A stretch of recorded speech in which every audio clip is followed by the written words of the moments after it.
اعوذ باللہ من الشیطان الرجیم بسم اللہ الرحمن الرحیم وقال الذین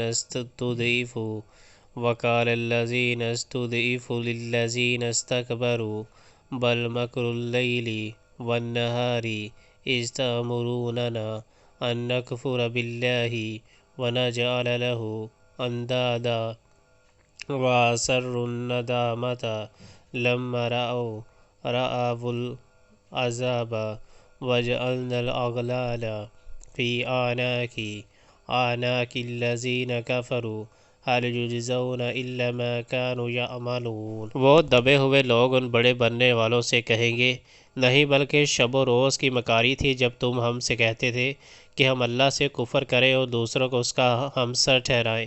آخر کار جب یہ لوگ عذاب دیکھیں گے تو اپنے دلوں میں پچھتائیں گے اور ہم ان منکرین کے گلوں میں توق ڈال دیں گے۔ کیا لوگوں کو اس کے سوا اور کوئی بدلہ دیا جا سکتا ہے؟ جیسے اعمال ان کے تھے ویسی ہی جزا وہ پائیں۔